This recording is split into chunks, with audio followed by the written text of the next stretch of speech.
ഞാൻ ചന്ദ്രൻ ചിറ്റിലഞ്ചേരി. ഞാൻ എൻ്റെ വീട്ടുവളപ്പിൽ ഒരു 1.5 വർഷം മുമ്പ് ഒരു മാവും തൈ നട്ട് വളർത്തിയിട്ടുണ്ടായിരുന്നു. അതിപ്പോൾ നമുക്കിപ്പോൾ ഓണ സീസൺ ആകുമ്പോഴേക്കും അത് പൂത്തു തുടങ്ങി. അപ്പോൾ അതിൻ്റെ ഒരു വീഡിയോ എടുത്ത് ഞാനൊന്ന് അപ്ഡേറ്റ് ചെയ്യാണ്.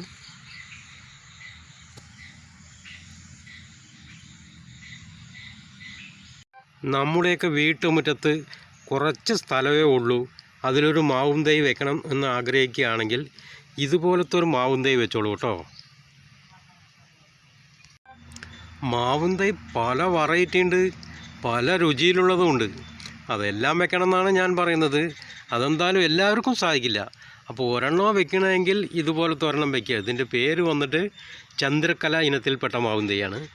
ഇതിൻ്റെ പ്രത്യേകത എന്താണെന്ന് പറഞ്ഞാൽ ഇതിന് പ്രത്യേക സീസണൊന്നുമില്ല. എല്ലാ സമയത്തും ഇത് പൂക്കുകയും ചെയ്യും, ഇത് കായ്ക്കുകയും ചെയ്യും. ഇതാണ് ഇതിൻ്റെ പ്രത്യേകത. ഇതിപ്പോൾ ഓണം പോലും ആയില്ല, അപ്പോഴേക്കും ഇത് പൂത്തു തുടങ്ങി.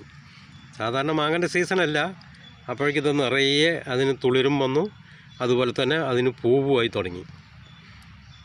ഇതാണ്ടോ,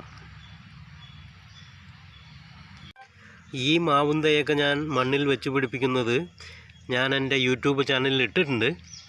ഇതൊരു അപ്ഡേറ്റ് മാത്രമാണ്. എന്തായാലും ഇങ്ങനെയൊക്കെ ഉണ്ട്, വെച്ച് പിടിപ്പിച്ചാൽ അത് കായ്ക്കുന്നതും പൂക്കുന്നതൊക്കെ കാണാമല്ലോ എന്ന് പറഞ്ഞിട്ടാണ് ഞാൻ വീണ്ടും വീഡിയോ എടുത്തിടുന്നത്. ഇതുപോലെ തുളിര് വന്ന് പൂവിടുന്ന സമയത്ത് ഒരു കാര്യം പ്രത്യേകം ശ്രദ്ധിക്കണം. ഇതേപോലെ പുളിയുറുമ്പുകളുടെ ആക്രമണം ഉണ്ടാവും. അപ്പോൾ അതിന് മരുന്നടിച്ചിട്ട് വേണം നമ്മൾക്കത് തന്നെ കൊന്നാൽ മാത്രമേ ഈ പൂവുകൾ നേരെ വളർന്നു കിട്ടുകയുള്ളൂ. എന്നോട് പലരും ചോദിച്ചിട്ടുണ്ടായിരുന്നു, നിങ്ങൾ മണ്ണിൽ നട്ട് വളർത്തിയെടുക്കുന്ന തൈകളുടെ ഏതെങ്കിലും ഒരു തൈയിൻ്റെ വീഡിയോ ഒന്ന് അപ്ഡേറ്റ് ചെയ്തു തരുമെന്ന്. അപ്പോൾ അതുകൊണ്ടാണ് ഞാൻ എൻ്റെ മാവ് പൂത്തല്ലോ അതന്നെ ആദ്യം കാണിച്ചു തരാം എന്ന് പറഞ്ഞിട്ട് ഞാൻ വീഡിയോ എടുത്തിട്ടിരിക്കുന്നത്.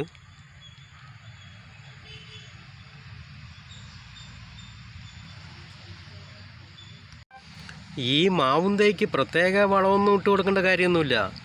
കിട്ടുകയാണെങ്കിൽ കുറച്ച് ചാണകപ്പൊടിയോ അല്ലെങ്കിൽ നല്ല വളക്കൂറുള്ള മണ്ണാണെങ്കിൽ മണ്ണൊക്കെ ഒന്ന് കൂട്ടിക്കൊടുത്ത് മഴ പെയ്യുമ്പോൾ അതിൻ്റെ ചുവട്ടിൽ വെള്ളം കെട്ടി നിൽക്കാതെ നോക്കുക. അങ്ങനെയൊക്കെ വേണ്ടുള്ളൂ. അത് നോക്കിയാൽ തന്നെ ദിവസവും അതിൻ്റെ ചുവട്ടിലൊക്കെ ഒന്ന് വന്ന് നോക്കുകയാണെങ്കിൽ അതിൻ്റെ വളർച്ചയ്ക്ക് ഒരു കുഴപ്പമുണ്ടാവില്ല. ദിവസവും നമ്മുടെ ശ്രദ്ധ വേണം. തൈയും വെച്ച് നമ്മൾ എപ്പോഴെങ്കിലും പോയി അതിൻ്റെ ചുവട്ടിൽ പോയി നോക്കിയാൽ ചിലപ്പോൾ വെള്ളം നിന്ന് അതിൻ്റെ വേരളിയും. ചെറിയ തൈ ആയതുകൊണ്ട് പെട്ടെന്ന് വേരളിയാൻ ചാൻസ് ഉണ്ട്. വലുതായി കഴിയുമ്പോൾ പിന്നെ അതിൻ്റെ ആവശ്യം ഉണ്ടാവില്ല. ഈ ചെറിയ ചെറിയ പ്രായത്തിലൊക്കെ നമ്മൾ പ്രത്യേകം ശ്രദ്ധിക്കണം. ഓക്കെ, അപ്പോൾ ശരി. അപ്പോൾ ഇത്രയൊക്കെ നമ്മൾ നോക്കി വളർത്തിയെടുക്കുകയാണെങ്കിൽ നമ്മുടെ വീടുകളിലും നല്ല ഇനം മാവും തൈ നമ്മൾക്ക് വളർത്തിയെടുക്കാൻ സാധിക്കും.